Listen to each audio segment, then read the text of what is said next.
as pessoas confundem o que é o aquecedor solar com o que é energia solar. Na verdade, o aquecedor solar é energia solar, né? Para você que está aí de casa aí, o aquecimento solar ele é um tipo de energia solar que a gente chama de energia solar térmica. O aquecedor solar ele é usado de forma principalmente para reduzir os custos com a produção de água quente, porque tem outros tipos de produção de água quente. A gente tem água quente aí para a cozinha, que tem também torneiras elétricas. A gente tem água também para, por exemplo, o chuveiro elétrico é o que mais se usa, no caso, o aquecimento solar.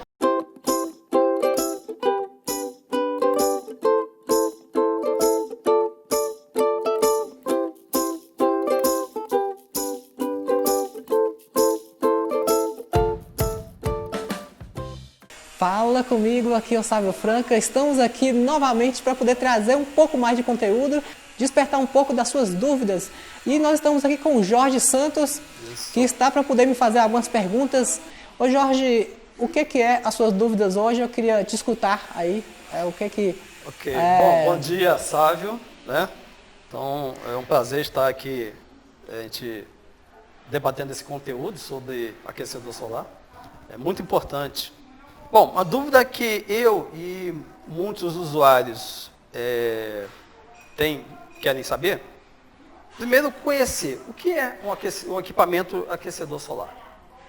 O que é aquecedor solar? É a pergunta principal. Isso. Aquecedor solar ele é um tipo de produto que ele é usado para aquecer água que vai para diversos pontos de uma casa ou de outro tipo de uso. Pode ser usado numa residência comum, pode ser usado em um hotel, numa pousada, pode ser usado em qualquer lugar que precise de água quente. Água quente, ok. Então, ele é para poder aquecer a água que vai para o uso comum, seja ele pessoal ou no caso residencial, ou ele comercial. Ele é usado em diversos aí, como eu te falei. O aquecimento solar ele já é muito conhecido já há muitos anos. Agora, muitas vezes as pessoas confundem o que é o aquecedor solar com o que é energia solar. Na verdade, o aquecedor solar é energia solar, né? Para você que está aí de casa aí, o aquecimento solar ele é um tipo de energia solar que a gente chama de energia solar térmica. O aquecedor solar ele é usado de forma principalmente para reduzir os custos com a produção de água quente, porque tem outros tipos de produção de água quente. A gente tem água quente aí para a cozinha, que tem também torneiras elétricas. A gente tem água também para, por exemplo, o chuveiro elétrico é o que mais se usa, no caso, o aquecimento solar. Mas tem água quente para hidromassagem. Tem gente que usa água quente aí, no caso, para um fim mais comercial ou propriamente dito, não sei se pode dizer, na agropecuária, com a ordenha mecânica. Você eleva a temperatura a um certo grau para poder fazer a esterilização daquela ordenha mecânica. Ou seja, tem vários tipos de forma de você usar bem amplo, então, o aquecimento solar. É muito amplo. Muito bom. Tá. Uma outra coisa que o pessoal, eu também tenho dúvida e acho que muitas pessoas que estão escutando e ouvindo a gente, com relação, posso colocar isso em qualquer ponto da minha residência? Qual telhado? Tem um telhado específico, altura, essas coisas? Como é que eu instalo isso na minha residência? Primeiro você precisa saber qual ponto você precisa de água. Para que você quer água quente. Então, se é na sua residência, eu vou pensar, olha, eu preciso de água quente na cozinha, eu preciso de água quente, no caso, no banheiro, que pode ser tanto no lavatório quanto no chuveiro. Certo. E você também pode colocar na máquina de lavar, na cozinha, né, que seria um ponto também especialmente para você lavar a louça e tudo mais, mas a parte de instalação, ela pode ser avaliada tecnicamente por você, se você tiver um certo conhecimento, se você buscar essas informações para isso, inclusive eu já falei sobre isso antes no nosso canal, mas pode ser também por um técnico. Se você quiser, se você tiver todas as informações necessárias e você souber qual é o tipo de demanda que você precisa, você mesmo pode avaliar como que será essa instalação. Por meio de fotos e por meio de algumas dúvidas que você tira até no próprio nosso canal também, mas é simples você avaliar. Primeiro, o telhado ele precisa de suportar o peso do seu equipamento. né? Certo, Ele ok, necessariamente tem que ter um telhado que, a hora que você colocar o equipamento lá em cima, vai ter que aguentar isso. Né? Então, se for um telhado muito frágil, a maioria dos telhados aguenta, porque, afinal, o peso do aquecedor solar não é uma água assim, muito grande. O peso pode variar aí de 200, 300, até 500 quilos, depende da situação, ou mais, depende do tamanho do modelo do equipamento. A gente tem modelos, por exemplo, modelos acoplados e modelos modulares, já expliquei mais sobre isso. Os modelos acoplados, eles tendem a ter um peso menor em cima do telhado, então não impacta muito em relação a peso. Então você pode escolher um telhado, se for um telhado de laje, por exemplo, onde que a laje é plana, facilmente você consegue colocar ele e adaptar em cima do telhado. Se for um telhado em que tem aí um telhado colonial, você vai escolher qual é o lado, por exemplo, mais favorável para o norte, para você instalar ele, para ficar com a estética melhor. Porque aí você consegue colocar, se tiver um telhado voltado para o norte, ou seja, nascente aqui, poente aqui, eu vou colocar ele apoiado no telhado da frente ali, onde que vai estar virado para o norte. Aí eu consigo colocar ele o mais rente possível do telhado. Então, é bem isso. Se você, aí logicamente, tem formas de você adaptar isso aí, com algumas maneiras de fixar o equipamento em cima do telhado, para não deixar ele cair, para que ele fique forte em cima, né? Certo, muito bom.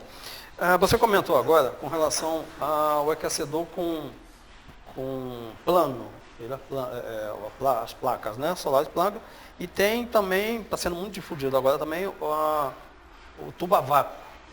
Queria que você explicasse um pouco mais qual o diferencial entre um e outro e qual que tem desse do tubo a vácuo em relação ao coletor normal, hoje utilizado. Sim, muito boa pergunta. Até agora, sim, eu falei sobre coletor solar e existem vários tipos de coletor solar hoje no mercado. E aquecedor solar em si é a coisa mais fácil que tem de se fazer. Se você pegar um rolo de mangueira, colocar em cima do telhado, de forma que ele fique, que entre água em cima e saia embaixo, e ele fique exposto ao sol, vai ter água quente no final da ponta.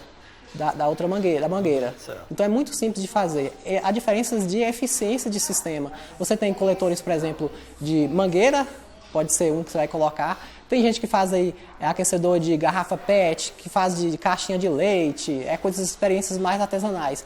E tem também até níveis industriais aí que fazem de forro de PVC. É um aquecedor solar mais de baixo custo, ou seja, você consegue uma menor eficiência do equipamento, mas aquece a água também do mesmo jeito.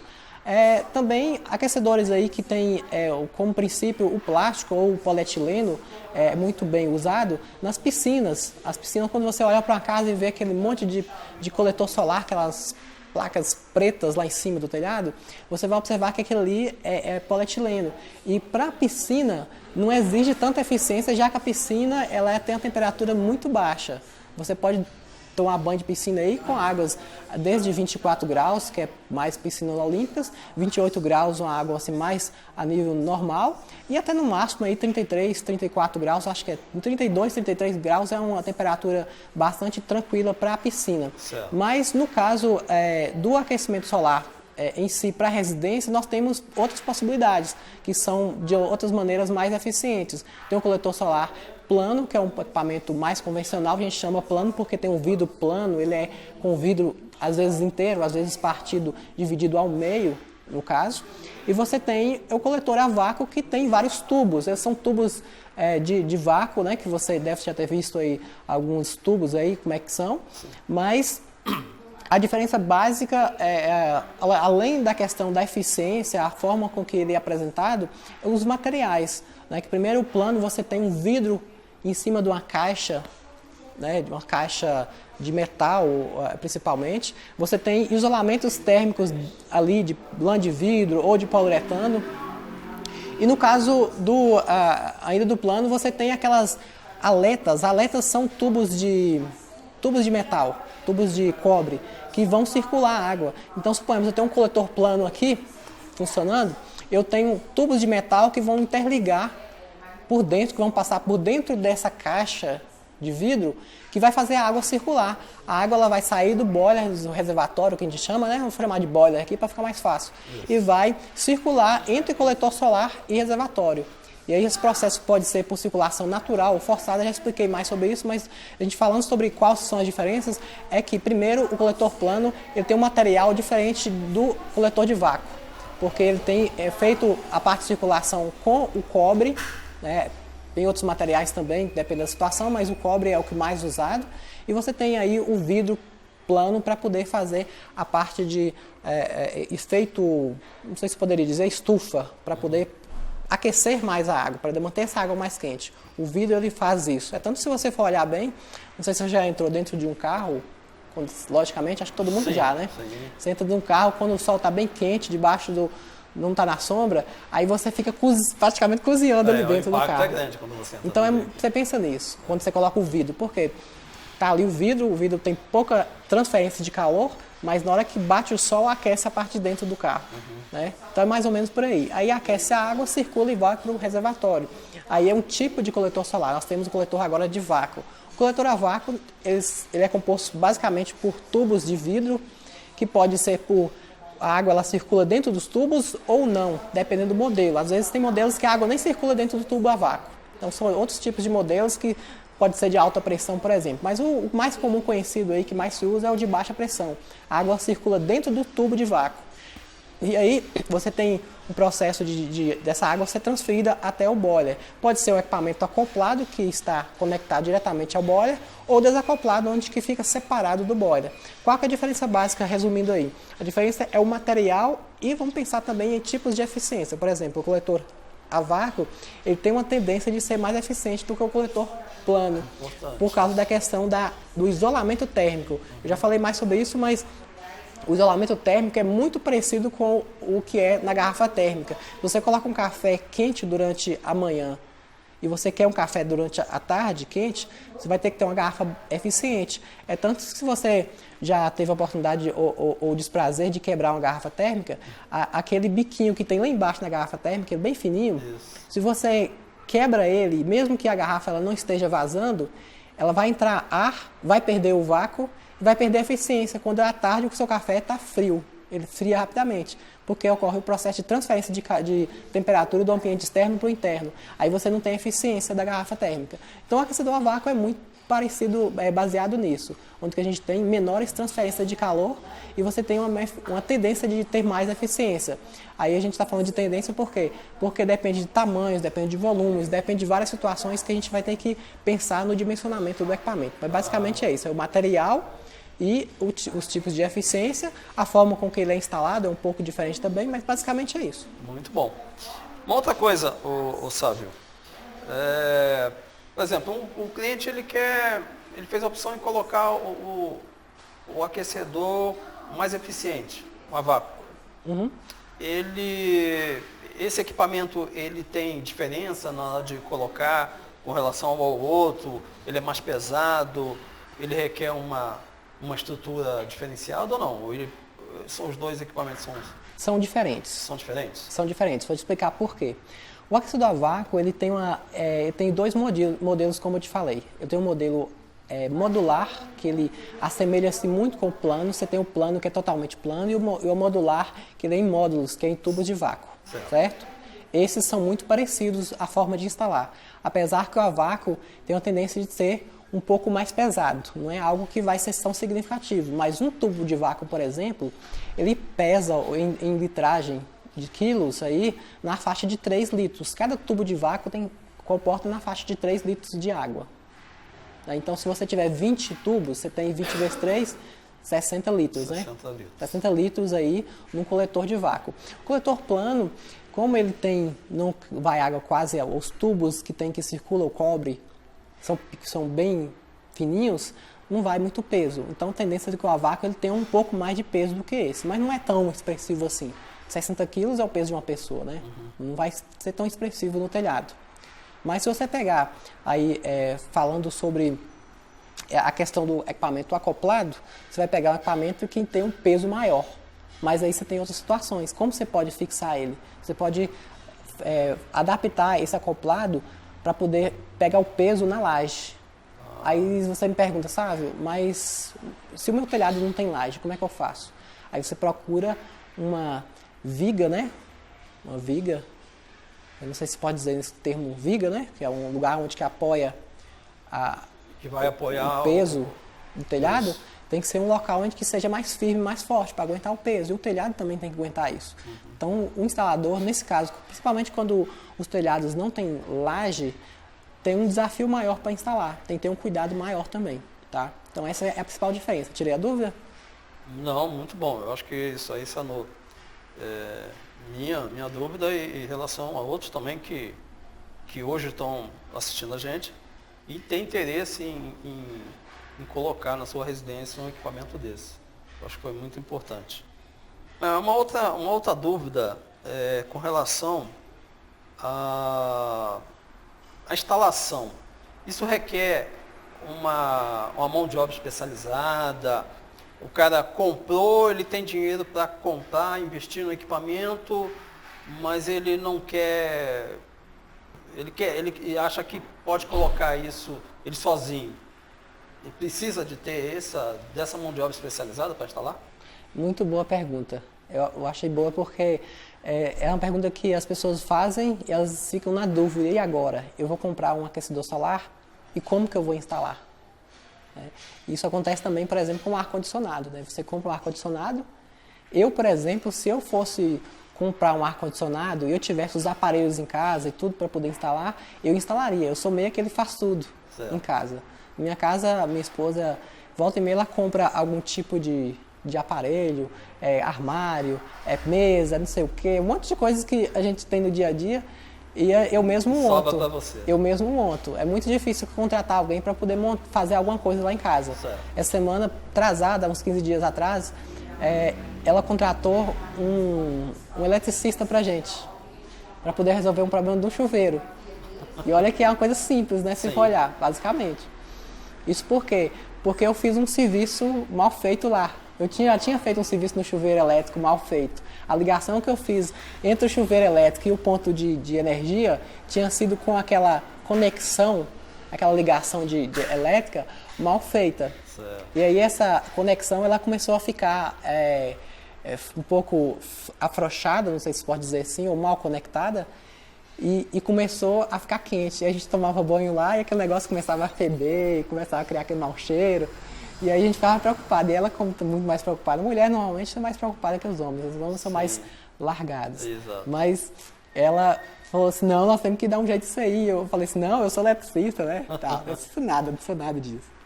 Eu arrumo isso aí, arrumei, foi nada e falei com ela, então tá, chama aí porque a gente vai arrumar. E a pessoa foi lá, mostrou, inclusive eu acompanhei a troca desse chuveiro, da fiação, e foi simplesmente uma conexão mal colocada mesmo. Eu não tenho experiência, tem que ter também uma fita adesiva para circular, uma fita especial, para poder fazer uma conexão legal. Sim. Então, para você ter ideia, é uma coisa muito simples, trocar um chuveiro, fazer uma conexão do chuveiro.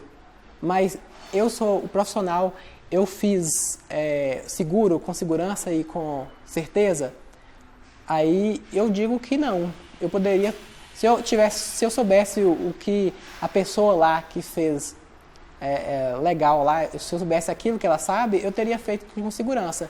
Mas, por outro lado também, isso não justifica eu não tentar e não querer fazer. Aí você me pergunta, Gustavo, eu posso mesmo instalar o meu aquecedor solar? Sim, você pode instalar, mas tem algumas coisas que precisam ser bem ditas. Você precisa ser treinado para isso. Se você não for treinado para poder fazer essa instalação, você corre o risco de ter problemas como esse que eu falei. Não é um choque elétrico, logicamente, se você for colocar uma resistência elétrica num equipamento, num boiler, por exemplo, existe aquecedor solar, que é o aquecedor solar que é só solar, e o híbrido, que eu diria, híbrido elétrico e solar. Você pode colocar uma resistência elétrica no boiler para aquecer a água enquanto aquela situação de chuva, estiver faltando água quente, veio muita visita na casa, aí você pode colocar aí essa resistência elétrica. Então, se você for colocar uma resistência elétrica, aí requer um apoio de um eletricista. Não é? Uma pessoa mais habilitada para colocar uma resistência elétrica. E também envolve a garantia do produto, né? Se a instalação ela não for para uma pessoa qualificada, o fabricante também não vai dar garantia. Na maioria das vezes, o fabricante não dá garantia. E não dá garantia não é só porque não tem uma pessoa especializada para poder instalar. É porque a pessoa que foi lá fazer a instalação fez a instalação mal feita, mal colocada. Eu vou citar um exemplo bem clássico aí para o aquecedor solar e que tem um monte de gente me perguntando todo dia. Inclusive no nosso blog, se você acompanhar e ver lá sobre o suspiro do aquecedor solar, é um dos tópicos mais perguntados hoje no nosso blog. Porque as pessoas têm problema com suspiro decorrente de diversas coisas e também de falta de água quente também. A falta de água quente é um dos problemas principais, mas se eu pegar o suspiro, por exemplo, o suspiro, se ele for mal instalado, ele pode provocar a explosão do equipamento. Então, se você colocar o suspiro no lugar errado, se for com diâmetro não legal, diâmetros menores, por exemplo, pode provocar, com o tempo dos anos, ele vai desgastando e vai aí dar um vazamento, começa a vazar água no equipamento, aí você chega e me pergunta, mas tem garantia o equipamento? Tem garantia, mas a garantia cobre um vazamento decorrente de uma instalação mal feita? Não, não cobre. E aí, muitas vezes, entra num processo de empurra quem culpou fulano, quem fez a instalação, quem que forneceu, e aí, no final das contas, dá um trabalho muito grande para descobrir até onde que é o erro. Se é um defeito de fabricação ou um defeito de instalação. Tá? Então, essa é uma questão que é muito importante. E se você me perguntar de novo se você consegue instalar, eu vou falar que sim, mas você precisa ser treinado para isso. No mínimo um curso de instalação básico para você mesmo instalar. Você precisa de falar assim, Sávio, eu estou comprando de você, você tem algum curso que seja presencial, que seja online, para que eu possa mesmo fazer a instalação do meu equipamento? Aí eu vou te falar assim, olha, eu posso até ter, mas você precisa ter algumas outras quesitos importantes. Por exemplo, facilidade de subir em cima do telhado. Você não vai colocar um aquecedor solar na sua varanda, lá no chão. Não vai, né? Você vai colocar um equipamento em cima do telhado por estar pegando mais sol e por ter espaço mais suficiente para você receber a insolação do equipamento. Certo. Então imagina se você tem aí que subir em cima do telhado, a primeira coisa que você tem que pensar é numa escada, não é? Você tem escada? Uma boa escada, né? Você tem escada na sua casa? Mas a escada é pequena, ela não serve para subir em cima do telhado. A escada é pequena, é mais aquela que para poder trocar uma lâmpada e tal. Isso. Então você precisa de uma escada. Aí você já vai começar, eu vou ter que comprar uma escada. Quanto custa uma escada? Uma escada aí, pelo menos R$200, eu acho que no mínimo uma escada boa. 200, R$300 você vai comprar uma escada, beleza.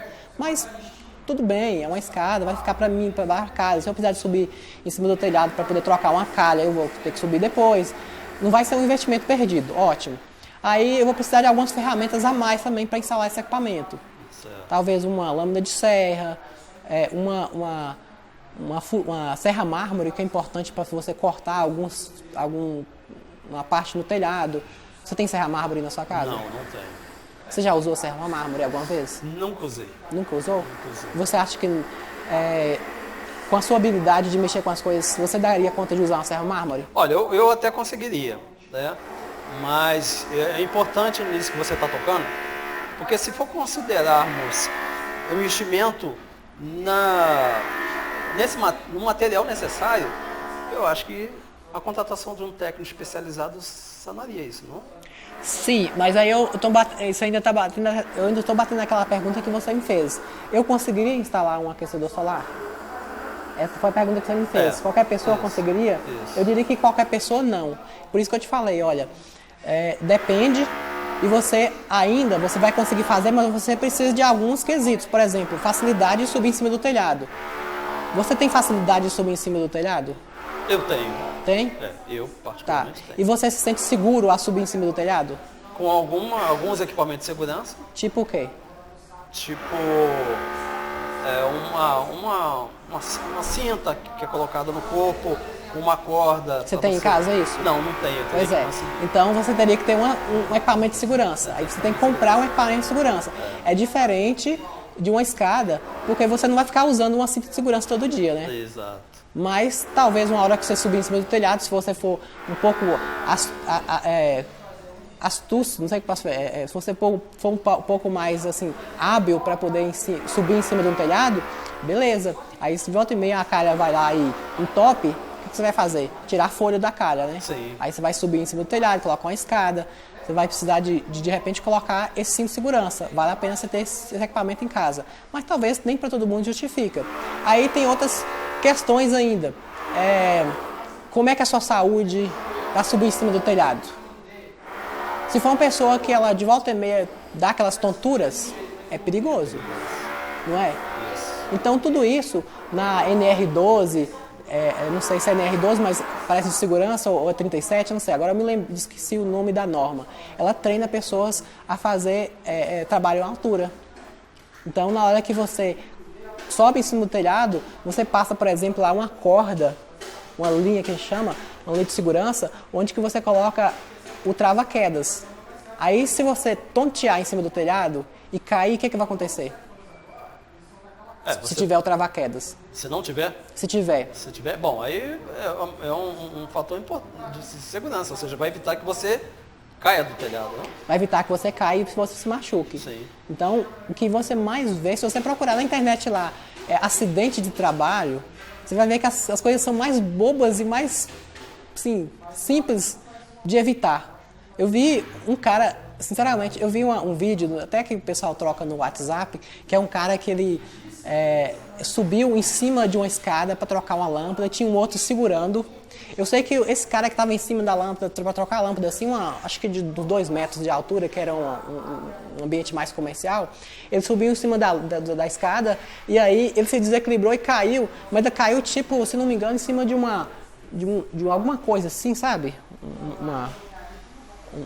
Uma cadeira, sei lá o quê, algum lugar alto. E ele caiu de costas, e aí na hora que ele caiu, você viu a coluna dele fazendo isso, ó? Arrebentou com a coluna dele. Nossa. Ele tipo, ele ficou, certamente ficou paraplégico ou morreu, que assim, faleceu, né? Não sei, a notícia agora eu não lembro mais, foi uma coisa muito séria. Isso pode acontecer também com você em cima do telhado, ou seja, se você não tiver um certo cuidado para subir em cima do telhado, fazer a instalação, aí você vai me perguntar, sabe, mas você está me pondo medo para não instalar o meu aquecedor? Eu estou te dando prudência, é diferente. Sim. Eu acho que isso é importante. Se você avaliar que você consegue subir em cima do telhado, ter toda a segurança possível para você mesmo fazer a instalação, sim, eu acho legal.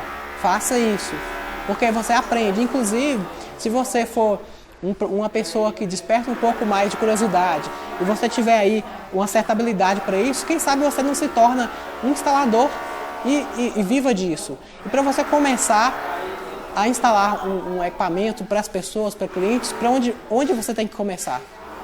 Com você mesmo, né? Sim. Porque você tem que errar com você, sim. Você ter experiência com você mesmo e falar assim, não, o aquecedor hoje tá legal, ou amanhã você vai entrar nele e falar assim, não tá aquecendo, por que será que não tá aquecendo? Você colocou o equipamento virado para o norte?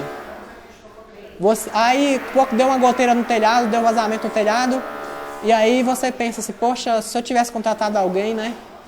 Ou então, no próximo que eu fizer, eu não vou fazer desse jeito, vou procurar colocar um selante, colocar uma coisa mais bem colocada. E por isso que eu vejo a importância de você fazer o treinamento de instalação. Se você não tiver uma base, um treinamento de que outras pessoas já passaram por isso, que já erraram com isso, aí dificilmente você vai fazer uma coisa legal. Vai fazer, assim, falando bem claramente, vai fazer uma cagada, né? Exatamente. É isso mesmo. Outra coisa, muita gente, eu tenho uma dúvida, e eu acho que é a dúvida da maioria que quer fazer o uso do aquecedor solar. Qual o tipo, qual o tamanho, qual a capacidade desse boiler, desse reservatório, que vai me atender no meu banho diário da minha família, meu e da minha família. Como é que eu faço isso? Como é que eu dimensiono isso? Isso é uma pergunta muito boa, eu até expliquei sobre isso esses dias, mas vou deixar assim mais claro para você. O tamanho do boiler depende muito de 2 fatores. Da capacidade de uso, a gente está falando já em dimensionamento, quais pontos você vai usar, quantas pessoas tem na casa, qual que é o uso doméstico, principalmente, se eu pensar em ambiente doméstico, né? Porque acho que quando a gente está falando desse jeito, a gente já está pensando no abastecimento para dentro de uma casa, não é isso? Sim. Então, assim, quantas pessoas tem na casa? Tem 4 pessoas? Beleza. Eu vou pensar em um equipamento para 4 pessoas. E se tiver aí 6 pessoas, o que vai mudar? Vai aumentar o tamanho do reservatório ou do boiler? Tá, é um ponto importante, a demanda de água quente, que na verdade a demanda de água quente ela é uma das coisas principais para um dimensionamento do equipamento. E se você não tem esse bom dimensionamento, aí você errou na compra. Você pode ter o melhor equipamento e mais eficiente para aquele dimensionamento específico dele, mas se não te atender, de que vai valer a pena? Não vai valer a pena para você. Você precisa de um equipamento com uma capacidade maior, que vai te atender, que vai dar mais água quente. Então esse é o primeiro ponto, beleza. Agora o segundo ponto, você precisa de entender quais são as diferenças de modelos de equipamento e de eficiência. A característica técnica do equipamento. Por exemplo, como eu te falei no início, tem equipamentos acoplados e tem equipamentos modulares. Qual que é a diferença principal desses equipamentos?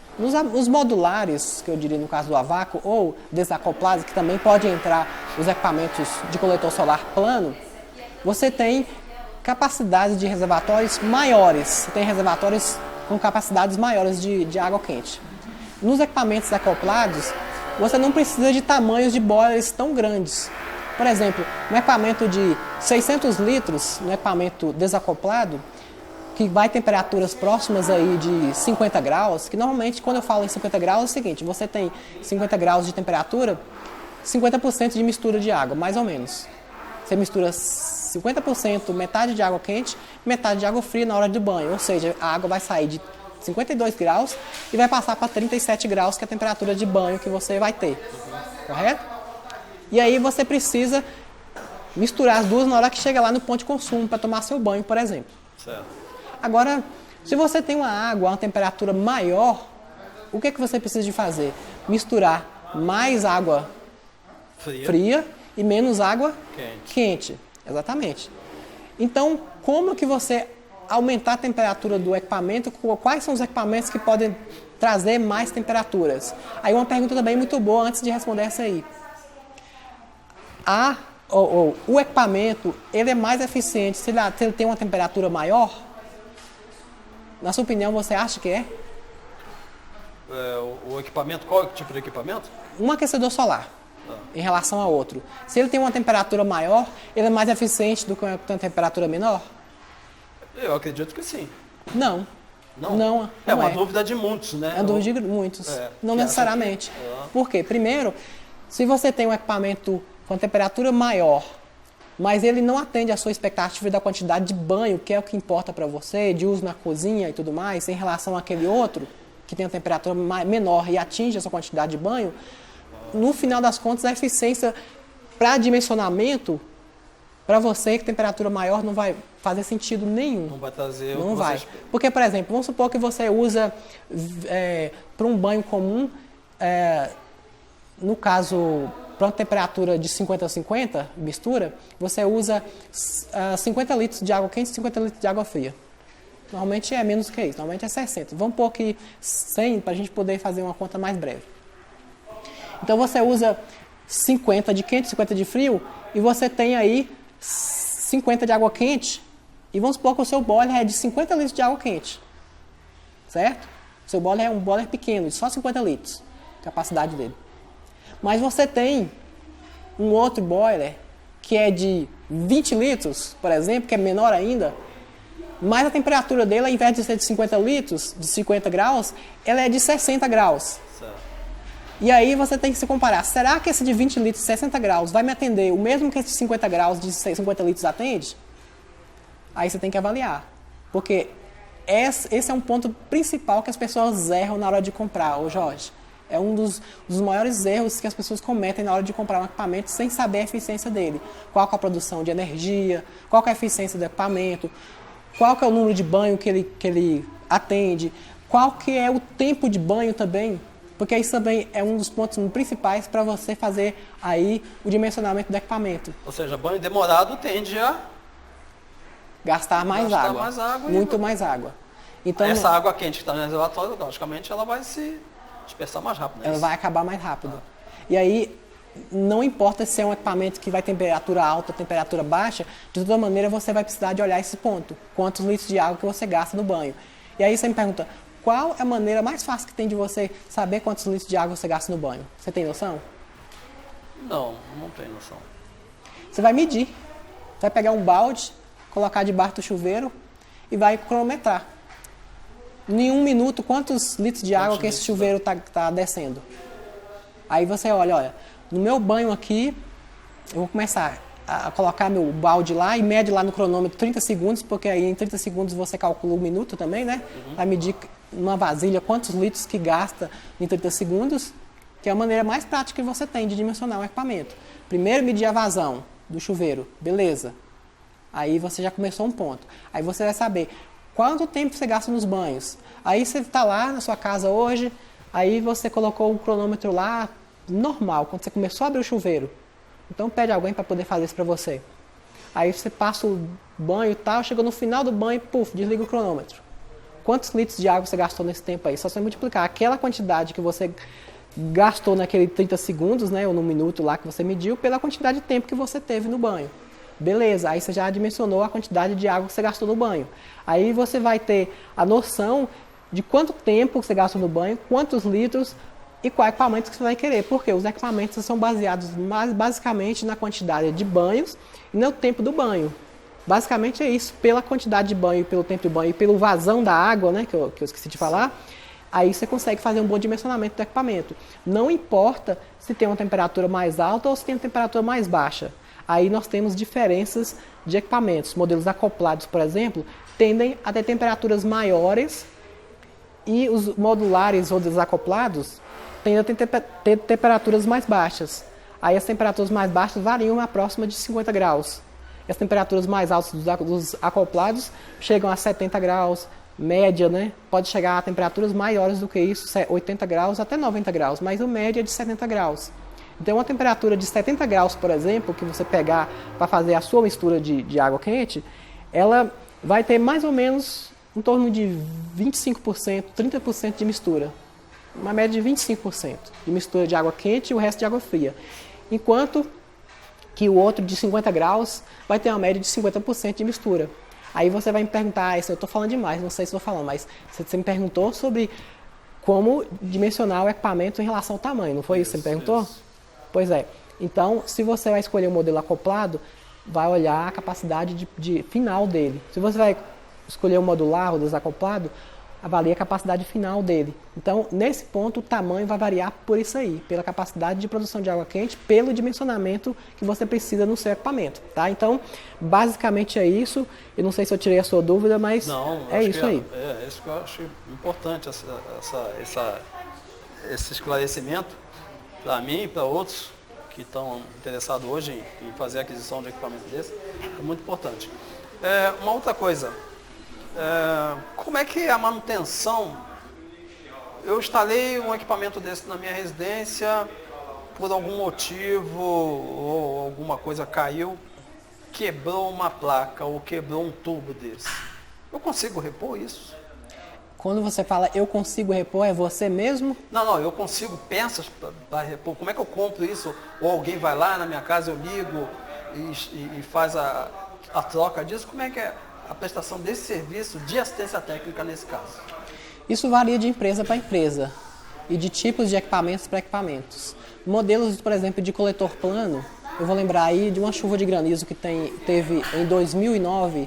Inclusive eu regravei recentemente uma live sobre isso. A gente falou sobre a chuva de granizo que teve em Belo Horizonte em 2009, que quebrou telhado, quebrou vidraças, quebrou até carros amassados, vidro. Então, assim, foi uma coisa bastante complicada.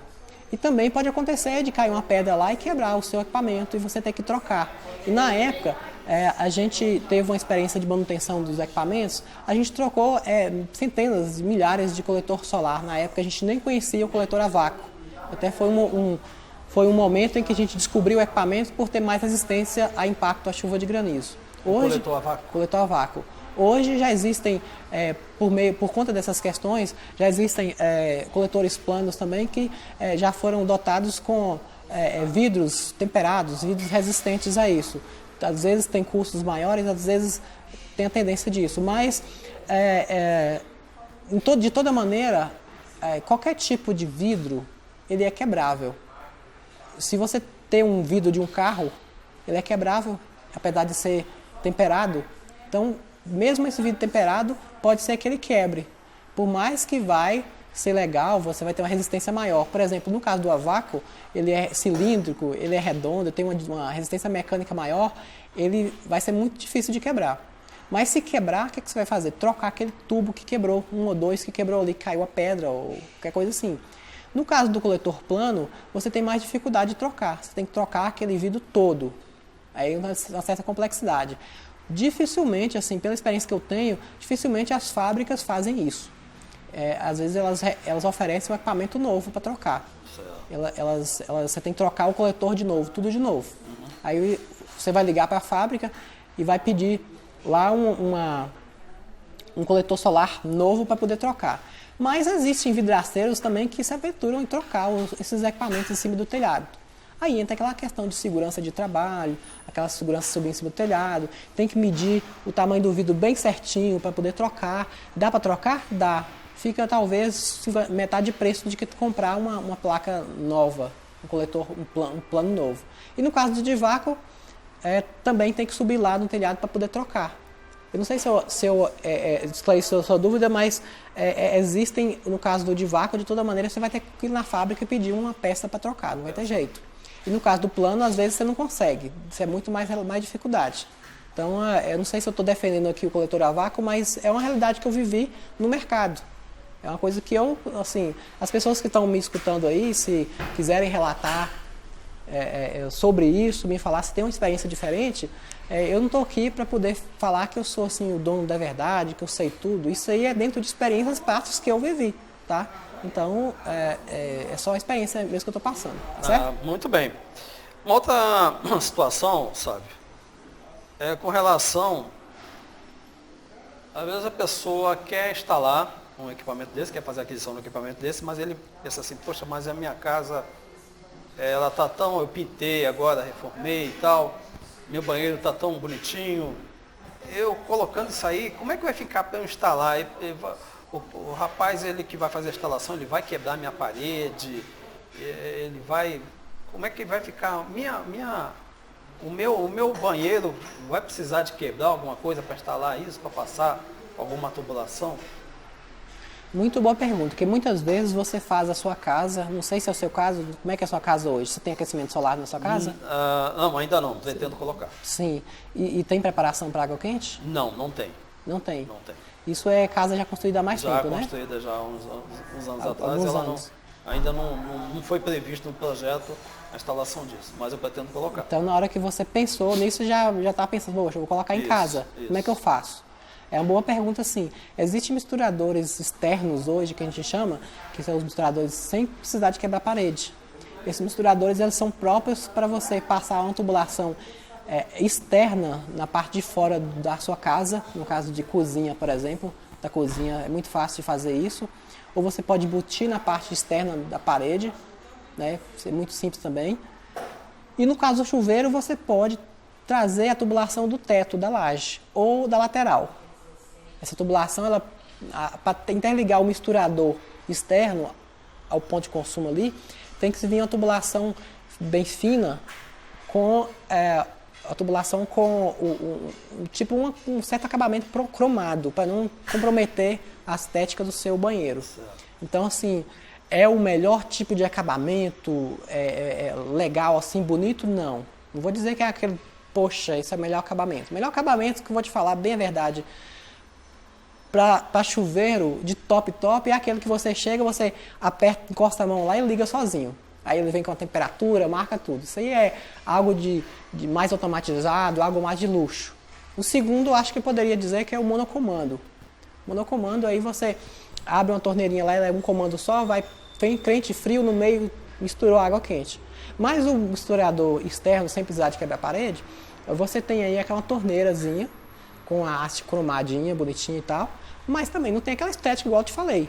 Funciona, vai resolver seu caso, vai ficar extremamente bonito, não vai ficar extremamente bonito, mas vai resolver sua situação, tá? Então, é uma coisa que atende e aí vai muito pela sua exigência de estética, porque a praticidade aí, em relação aos outros modelos de misturadores é a mesma coisa, você vai abrir água quente, espera ela chegar ao ponto de consumo, chegou, você mistura com a fria que já está na parede ali, embutida. Tá? Então, é muito simples fazer essa instalação sem quebrar a parede.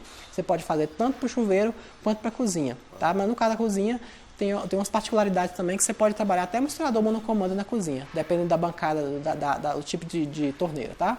Muito bem. Importante esse esclarecimento. Uma outra coisa, sabe? Muitos me indagaram com relação ao custo. Eu quero colocar um equipamento desse na minha residência, mas eu não sei, é caro isso? Como se compra? Existe uma loja especializada, eu posso comprar direto da fábrica? Como é que eu faço a aquisição desse equipamento? Muito boa pergunta também. Primeiro, a gente está falando em investimento de retorno a curto e médio prazo. Curto prazo, que eu falo assim, é coisa de 2 anos de retorno de investimento. Porque ele se resolve com 2 anos. Você investe um equipamento hoje, com mais ou menos 2 anos ele se paga, aproximadamente. Aí o investimento, eu não vou falar em custo mais, porque se ele se retorna, eu estou investindo e tenho o dinheiro de volta, que ele já está pela conta de luz, pela própria economia que tem na conta de luz. E em termos de investimento, quanto que eu investiria, depende de cada casa. Depende do tamanho da sua família. Mas casas com famílias aproximadamente de 4 pessoas, você deve investir para um aquecimento solar hoje assim, na faixa de 3 a 4 mil reais. Um aquecedor solar. Mas você me perguntou, sabe, mas é caro pra caramba esse equipamento. É caro, é relativo, né? Você investe hoje na sua casa em várias fontes que muitas vezes não te dão um retorno de investimento. É tanto que a gente pode fazer também a comparação também com fotovoltaica também. Né? A energia fotovoltaica também ela é uma energia hoje que já está sendo bem implementada hoje no país. E o investimento na fotovoltaica, ele pode variar também muito dependendo do uso da casa, assim como no aquecedor solar. Mas só que a fotovoltaica é para gerar energia elétrica. E aí o investimento, você investe assim, uns 20 mil reais na fotovoltaica, suponhamos, para atender bem a casa e ficar bem atendido. Aí, vamos supor que você tinha uma conta de 600 reais. Você pagava 600 reais e você vai passar a pagar aí 70 reais, 60 reais, 10% daquilo que você pagava. Né? E aí, você me responde, é caro investir na fotovoltaica? Depende do ponto de vista que você vai olhar. Se você investe 20 mil num carro, o que você tem? 600 reais de prestação, mais seguro e PVA, ou seja, mais de R$1.000 de custo desse carro.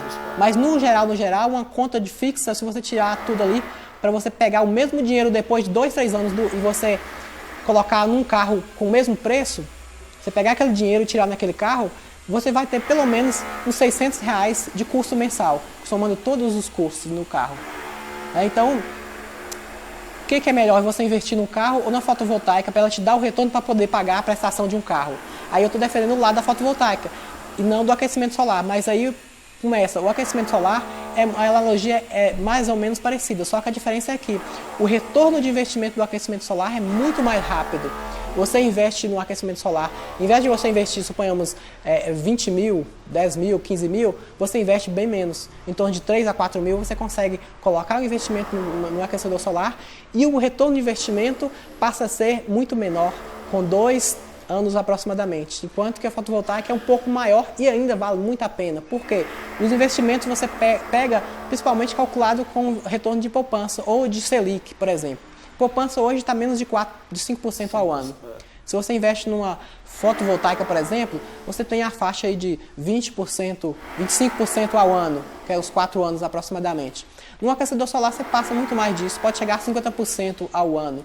Então, ou seja, o retorno do investimento do aquecedor é muito mais rápido. Eu não sei se eu respondi a sua dúvida, mas acho que você me perguntou ainda sobre onde você encontra esses equipamentos. Se pode ser numa loja que você tenha especializado ou na fábrica. Isso depende de tipo de fabricante. Tem fabricantes hoje que vendem direto da fábrica. Eles conseguem fazer isso. Outros fabricantes já vendem por meio de revendas, de representantes, de lojas especializadas. Então, depende muito. Algumas vantagens você tem para poder adquirir direto do fabricante. Você tem, por exemplo, na hora de resolver uma questão de garantia, você vai resolver diretamente com a fábrica. Você não precisa de passar por um distribuidor. Né? Aí, se for você comprou de um distribuidor, você vai ter que passar pelo distribuidor. Se você tiver um instalador, você vai ter que questionar a instalação com aquele instalador e depois talvez chegar à fábrica. Pode ter um processo um pouquinho mais burocrático, depende muito daquela loja especializada, tá? Mas você tem que avaliar essas situações aí na hora de comprar. Então, é por aí. Eu acho que assim, envolve muito essa avaliação também igual eu falei, de qual é o equipamento, quais modelos, qual é o conceito daquela empresa, como é que ela está no mercado, se ela pode dar essa garantia ou não. Você que perguntou sobre garantia, eu não sei. Sim, eu tinha falado sobre a garantia, sobre a questão da instalação, se porventura houver algum dano ao equipamento, o fabricante ele vai dar garantia nesse equipamento, de repente ele parou de funcionar.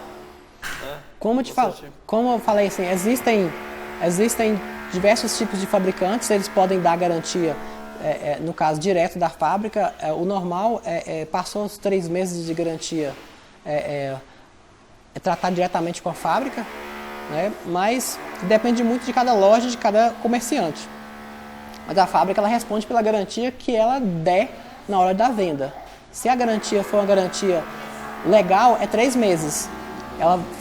Se der um problema de fabricação daquele equipamento, você vai acionar essa garantia durante esses 3 meses.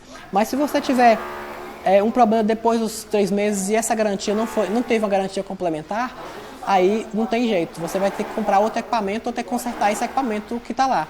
Agora, se você tem aí uma garantia complementar, aí o fabricante, normalmente, quando você vai acionar a garantia, vai pedir o certificado de garantia, vai te pedir algumas notas fiscais, você vai pedir alguns dados que são importantes para poder comprovar que você comprou, comprovar o momento que você comprou.